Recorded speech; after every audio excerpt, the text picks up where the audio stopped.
చిరంజీవి కావాలని చేసుకునే వేడుక. డబ్బు లేని వేడుకలు నేను చేస్తాను సారా. సరేలే, తెచ్చింది తెచ్చారుగా, ఇక వెళ్ళండి. ఎక్కడికయ్యా వెళ్ళేది? ఇందాక నుంచి చూస్తున్నాను. సూడులు తెచ్చిన ఆడాలను నిలబెట్టి మర్యాద అక్కడ మాట్లాడతావా? సూరమ్మ, నేను మాట్లాడేది సూడుదలు వద్దని కాదు, తులసిని శ్రీమంతానికి పంపనండి. ఎందుకు పంపని? శ్రీమంతం పేరుతో తీసుకెళ్లి వస్తువులన్నీ ఒలిచి వాళ్ళ అవసరాలు తీర్చుకుని భోజపడితో తిరిగి పంపుతారు. అన్నయ్య అన్నా పిన్నయ్య అన్నా జరిగేది అంతే. మీరంతగా తీసుకెళ్లాలంటే ఓ పని చేయండి, ఆ వస్తువులన్నీ తీసి అక్కడ పెట్టించి తీసుకెళ్ళండి. ఇంతకిన్ని నగలు పెట్టి మా మామగారు పంపించినా నేను రాను. తులసి, అవునమ్మా, మావయ్య గారు చెప్పింది నిజం, ముమ్మాటికి నిజం. తులసి, అవును, ఇక్కడ లేని ఆస్తి ఆప్యాయత అక్కడ ఏ ఉన్నాయని నేను రాను. మీరు తీసుకొచ్చిన చీర సారే కూడా తీసుకువెళ్ళిపోండి. శుక్రవారం పూట తెచ్చి నువ్వు తిరిగి నేను ఇవ్వను. అయ్యయ్యో, ఇవి అట్టుపోయి ఏ కొట్లో అమ్ముకు తస్తాడు.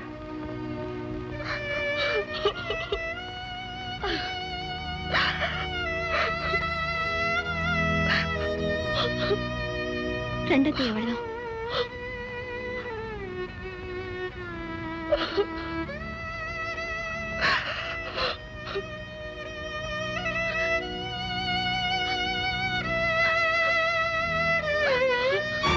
మాట అన్నాడా?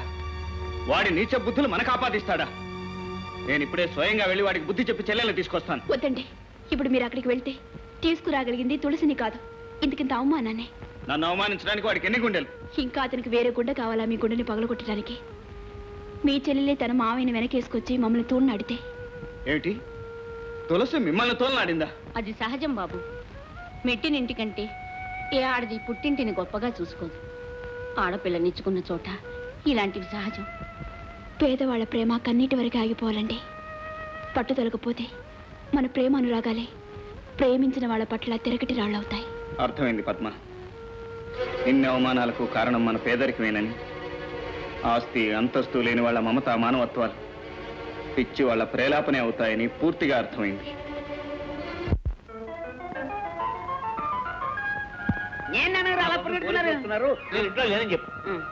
పోలీసులా? కాకుగుళ్ళు కొట్టినందుకు ఆయన నేను, పొయ్యిలో పెట్టినందుకు నన్ను మూసేస్తారేమో. ఏంటనయ్య అలా చూస్తున్నావు? నేనన్నయ్య మోహన్ని. ఒరే, నువ్వు మోహన్ నువ్వా? ఏరే, ఈ డ్రెస్ భలే బాగుంది. ఓ మాట నాకు ఇస్తావా? మళ్ళీ వేసుకుని ఇచ్చేస్తాను. తప్పన్నయ్య, వేసుకోకూడదు. పోనీ టోపీ? అబ్బో అబ్బో అబ్బో, నా తండ్రి నా తండ్రి, దొరబాబులో ఉన్నావయ్యా. ఎంతమంది పాపిష్టి కళ్ళు పడ్డాయో. ఉండు, ఇప్పుడే వస్తాను. ఏమవుతున్నా, బాగున్నావా? బాగున్నాను. దానికే గుమ్మటంలా ఉంది.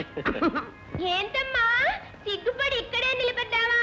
పో, నీ కోసం ఎదురు చూసి చూసి ఇంతంత కళ్ళు ఇంటింటి కళ్ళు అయిపోయినాయి.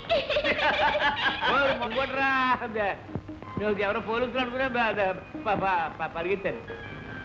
తప్పు చేయని వాళ్ళకి భయం ఎందుకో? కట్టల ముందుకు రావయ్యా. దిష్టి తీయడానికి ఎన్ని మిరపకాయలు ఎందుకమ్మా? నోట్లో వేసుకుంటే మండవలసిన మిరపకాయలు మార్కెట్లోనే మండిపోతున్నాయి.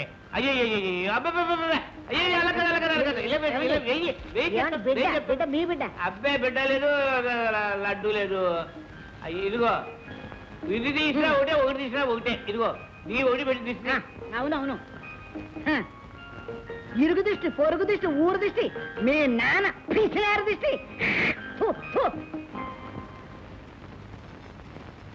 అత్తయ్య, తులసి వచ్చింది. తులసి, అమ్మా, మిమ్మల్ని అవమానపరిచినందుకు నన్ను క్షమించండి అమ్మా. క్షమించవలసినంత తప్పు నువ్వేం చేశావమ్మా? ఇల్లాలిగా మీ అత్తింటి గౌరవాన్ని నిలబెట్టుకున్నావు. ఇటు పుట్టింటి వారిని కాదనలేక, అటు అత్తింటి వారిని అవునలేక అడకత్తిలో నలిగావి గాని మమ్మల్ని ఎందుకు అవమానించా?